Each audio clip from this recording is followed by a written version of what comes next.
बिस्मिल्लाहिर्रहमानिर्रहीम। अस्सलाम वालेकुम। आज हम ग्रुप थ्योरी के कुछ बेसिक्स डिस्कस करेंगे जो कि फ़र्स्ट ईयर के लिए और बीएससी लेवल इवन एमएससी तक इसकी बड़ी इंपॉर्टेंस है। तो सबसे पहले हम डिस्कस करते हैं binary operation. Binary operation binary operation क्या होता है? बाइनरी ऑपरेशन ये होता है कि if g is not equal to 5, अगर आपके पास कोई सेट है जो कि नॉन एम्प्टी सेट है, then a function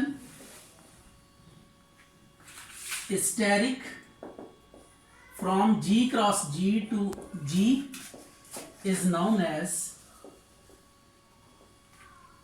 binary operation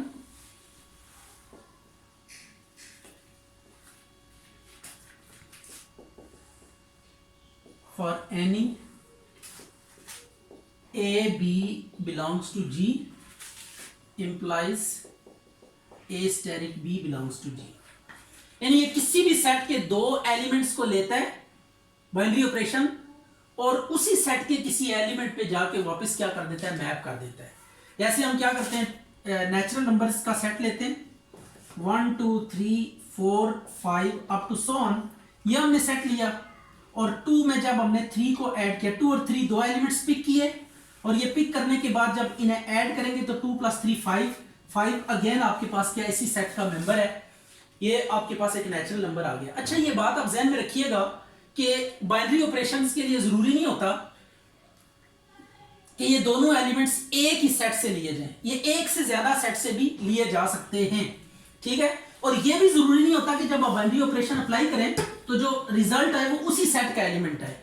ये तो जस्ट टू डिफाइंड, ये यू कह लें कि बहुत ही नैरो बेल्ट के ऊपर डेफिनेशन है, वरना इसमें ना हम इस तरह भी डिफाइन कर सकते हैं कि asterisk from F cross G to general को ले लेते हैं H, ये इस तरह भी हम लिख सकते हैं कि कोई दो सेट्स हैं, उनके दो एक एलिमेंट एक सेट में से लेगा, एक दूसरे में से पिक करेगा, ये बाइनरी ऑपरेशन इनके ऊपर अप्लाई होगा और अप्लाई होने के बाद किसी और सेट का कोई एलिमेंट दे देगा। जैसे हम ये बात करते हैं, अगर आपके पास ये एक वेक्टर है, ठीक है, u एक वेक्टर है 2i + 3j + 7k, ये एक वेक्टर है, ये वेक्टर फील्ड में से आया है, ठीक है, ये वेक्टर सेट में से आया है, वेक्टर स्पेस में से। और दूसरा हम कोई एलिमेंट ले लेते हैं 3 क्या है, कोई रियल नंबर है, ये सेट ऑफ रियल नंबर्स में से आया है। जब 3 को हम मल्टीप्लाई करेंगे u के साथ तो 6i + 9j + 21k, तो ये अब आपके पास अगेन एक वेक्टर आ गया। तो देखें, एक मेंबर आपने कहां से लिया, वेक्टर्स में से लिया, और एक मेंबर रियल नंबर्स में से लिया, इन दोनों को आपने मल्टीप्लाई किया तो अगेन आपके पास एक वेक्टर आ गया। इसी तरीके से आप क्या कर सकते हैं, दो वेक्टर ले सकते हैं और उनका डॉट प्रोडक्ट जब आप लेंगे तो वो वेक्टर नहीं आएगा, बल्कि वो क्या आ जाएगा, ये v कोई वेक्टर हम ले लेते हैं i + j - k, ये हम वेक्टर ले लेते हैं, इनका जब आप डॉट प्रोडक्ट लेते थे तो क्या आता था 2 + 3 - 7, तो ये -2 आ गया, which is not a vector. तो इसका मतलब ये है कि यहाँ पे आपको कंफ्यूज नहीं होना चाहिए कि जो दो एलिमेंट्स हमने पिक करने वो एक ही सेट से पिक करने या एक से ज्यादा सेट से पिक करने, और ये भी आपको कंफ्यूजन नहीं होनी चाहिए कि जो रिजल्ट आएगा वो उसी सेट का एलिमेंट आएगा या किसी और सेट का, तो ये कुछ भी हो सकता है। तो बाइनरी ऑपरेशन को आपने अंडरस्टैंड करना है। बाइनरी ऑपरेशन को लेकर हम आगे कुछ चीजें डिस्कस करेंगे। अच्छा जी, अब हम ग्रुप्स को डिफाइन करेंगे कि ग्रुप क्या होता है। तो सबसे पहले ग्रुप की डेफिनेशन हम लिखते हैं, a non empty set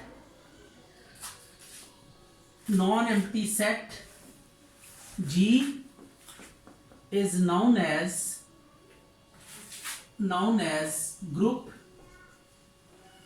under steric mean ये बाइनरी ऑपरेशन है, under steric if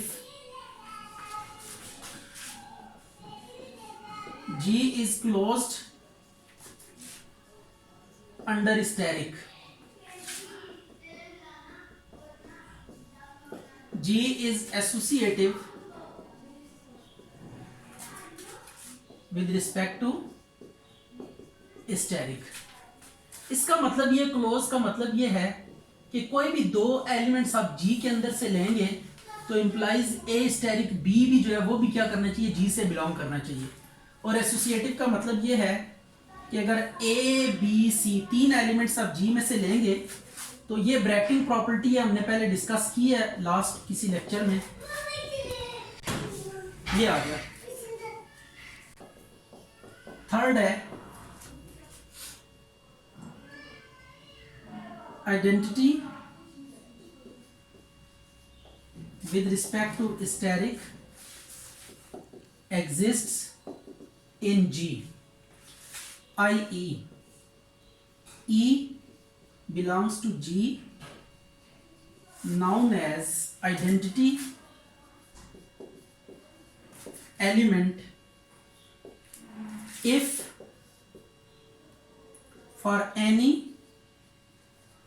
A belongs to G implies E steric A steric E is equal to A। कि किसी भी एलिमेंट के साथ, जैसे 1 आपके पास मल्टीप्लिकेटिव आइडेंटिटी होती है और 0 एडिटिव, 0 को किसी नंबर में ऐड करें तो वही नंबर वापस आता है। इसी तरह inverse of each element with respect to asterisk must exist in G। हर एलिमेंट का इनवर्स एग्जिस्ट करना चाहिए, i.e. for each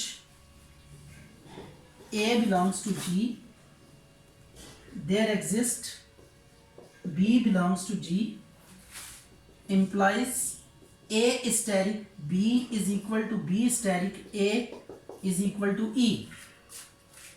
ठीक हो गया। तो ये 4 प्रॉपर्टीज अगर किसी सेट के ऊपर आप अप्लाई करें और ये चारों प्रॉपर्टीज होल्ड कर जाएं तो ऐसी कलेक्शन को या ऐसे सेट को हम क्या कहेंगे कि ये ग्रुप है।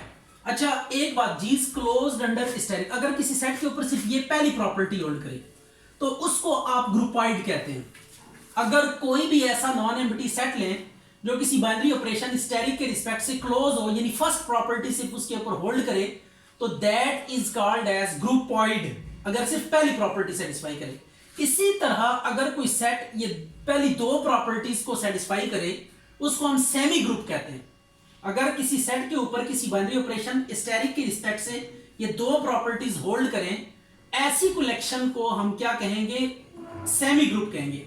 और अगर 3 प्रॉपर्टीज किसी सेट के ऊपर होल्ड करें with respect to some binary operation asterisk, तो ऐसी कलेक्शन को हम क्या कहेंगे, ऐसी कलेक्शन को हम कहेंगे मोनाइड। और अगर चारों प्रॉपर्टीज होल्ड करें तो ऐसी कलेक्शन को हम क्या कहेंगे कि ये आपके पास क्या ग्रुप है। तो ग्रुप में ये 4 प्रॉपर्टीज आपने सेटिस्फाई करानी होती हैं। Clear property, associative property, identity element होना चाहिए, इनवर्स होना चाहिए। अगर ये सारी प्रॉपर्टीज किसी नॉन एम्प्टी सेट में किसी बाइनरी ऑपरेशन के रिस्पेक्ट से होल्ड करती हैं तो that set is called age group. अब हम एग्जामिन करते हैं सेट ऑफ रियल नंबर्स को लेकर कि क्या वो ग्रुप है कि नहीं है। सबसे पहले हम सेट ऑफ रियल नंबर्स लेंगे और उसको लेकर एडिशन के लिहाज से चेक करेंगे कि वो ग्रुप है कि नहीं है। इसकी 1-2 एग्जांपल्स हम देख लेते हैं ग्रुप की, फिर आगे फर्दर प्रोसीड करते हैं। अगर आपके पास G इक्वल है R के और हम इसको चेक करना चाहते हैं विद रिस्पेक्ट टू एडिशन, ठीक है, हम एडिशन के लिहाज से इसको चेक करना चाहते हैं कि इज G ग्रुप और नॉट ग्रुप।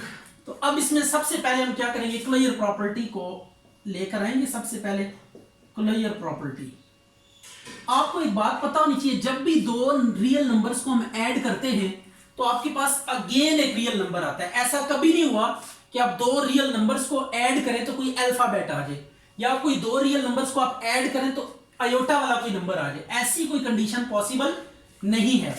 तो as for any A B belongs to R implies A plus B belongs to R। कोई भी 2 रियल नंबर्स लेकर उन्हें ऐड करेंगे तो आपके पास अगेन एक रियल नंबर आएगा। तो ये इस बात को इंडिकेट करता है कि R क्या है, आपके पास क्लोज है एडिशन के लिहाज से, इज क्लोज। तो पहली प्रॉपर्टी सेटिस्फाई होगी। इसी तरह सेकंड प्रॉपर्टी हम डिस्कस करते हैं विच इज एसोसिएटिव प्रॉपर्टी। तो एसोसिएटिव प्रॉपर्टी, हम आपको पता है यूजुअल एडिशन एंड मल्टीप्लिकेशन क्या होते हैं, एसोसिएटिव होते हैं, ठीक है। यूजुअल एडिशन और मल्टीप्लिकेशन कोई भी कॉम्प्लेक्स नंबर्स हैं चाहे रियल नंबर्स हैं, उनके लिए आप एसोसिएटिव प्रॉपर्टी होल्ड करती है। As for any A B। अच्छा, associative property of real numbers, addition के लिहाज से आपको ये बात पता होनी चाहिए कि एसोसिएटिव प्रॉपर्टी भी क्या करती है, होल्ड करती है। तो ये एसोसिएटिव प्रॉपर्टी भी इसके ऊपर क्या कर जाएगी, होल्ड कर जाएगी। तो इसका मतलब ये कि एडिशन के रिस्पेक्ट से जो सेट ऑफ रियल नंबर्स होता है वो एसोसिएटिव होता है। तीसरी बात हम कर लेते हैं आइडेंटिटी एलिमेंट की, कि क्या इसमें कोई ऐसा एलिमेंट है कि जिसे किसी भी नंबर में ऐड करें तो वही नंबर वापस आ जाए। एज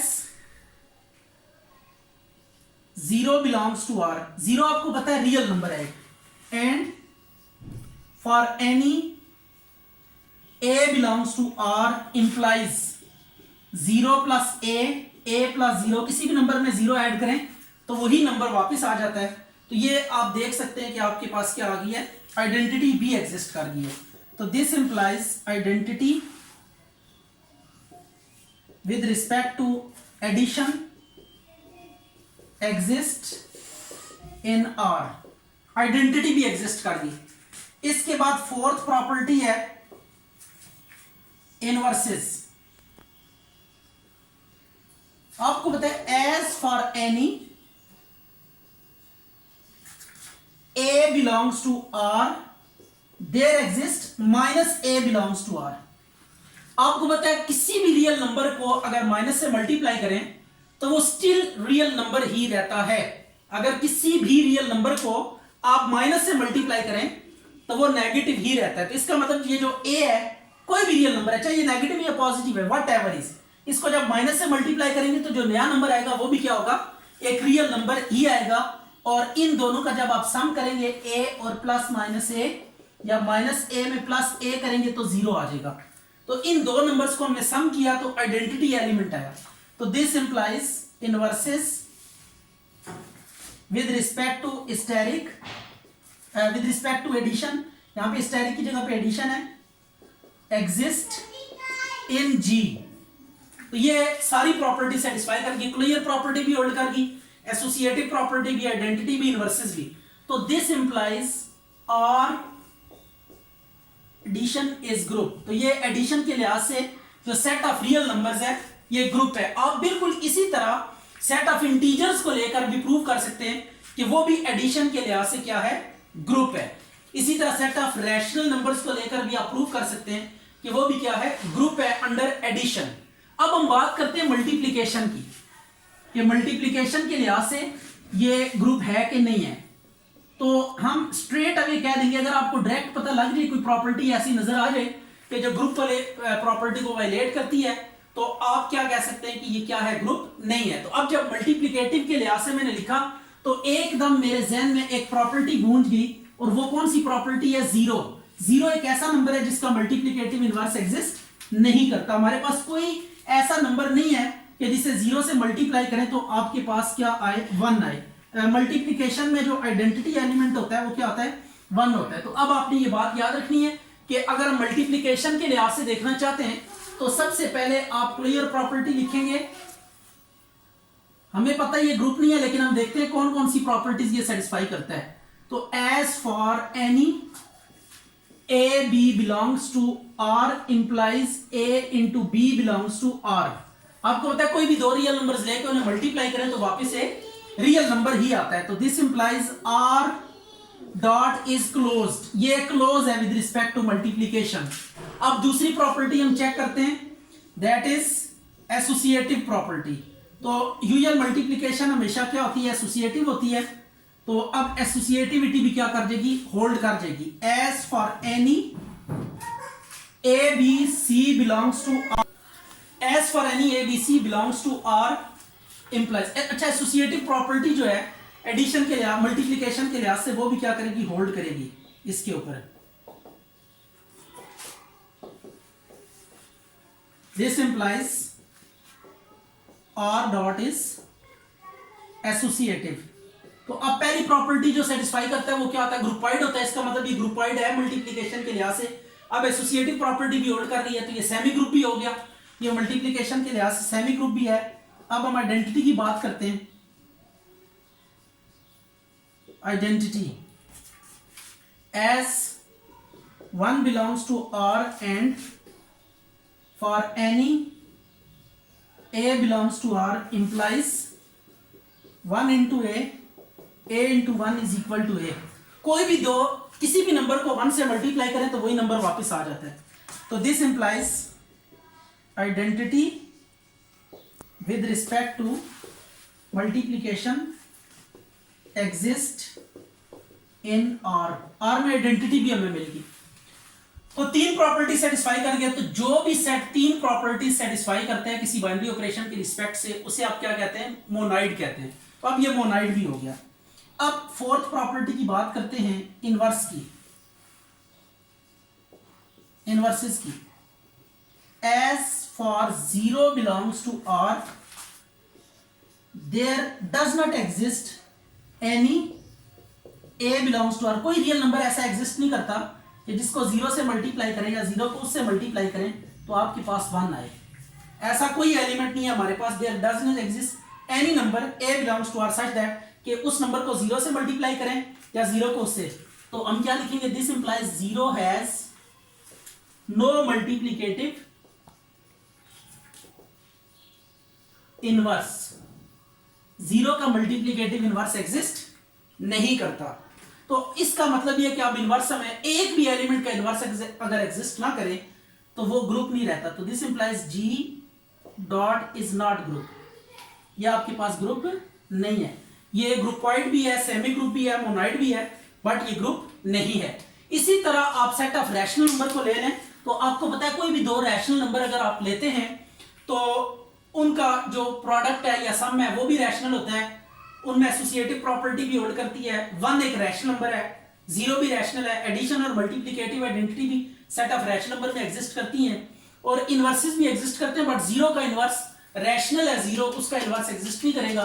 तो सेट ऑफ रैशनल नंबर जो है वो एडिशन के लिहाज से ग्रुप है लेकिन मल्टीप्लिकेशन के लिहाज से ग्रुप नहीं है। इसी तरीके से आप सेट ऑफ इरैशनल नंबर्स की अगर आप बात करें तो आपको पता है कि √2 और √जो है ना 8 ये दो इरैशनल नंबर है। लेकिन जब इन दोनों को हम मल्टीप्लाई करते हैं तो ये 16 का 4 आ जाता है। 4 एक रैशनल है तो इस पे क्लोजर प्रॉपर्टी होल्ड नहीं करती। तो सेट ऑफ इरैशनल नंबर्स को अगर हम लेकर चलें तो उसमें ये जो प्रॉपर्टी है आपके पास क्लोजर प्रॉपर्टी यही सेटिस्फाई नहीं करती। तो मतलब सेट ऑफ इरैशनल नंबर जो है ना तो ग्रुपॉइड है और बाकी प्रॉपर्टी को 1 भी उसमें बिलोंग नहीं करता, 0 भी बिलोंग नहीं करता। उसमें ना तो एसोसिएटिव तो होल्ड कर जाएगी लेकिन आइडेंटिटी भी नहीं होल्ड करेगी और इनवर्स भी चूंकि 1 ही नहीं है तो फिर इनवर्स तो हम ढूंढ ही नहीं सकते।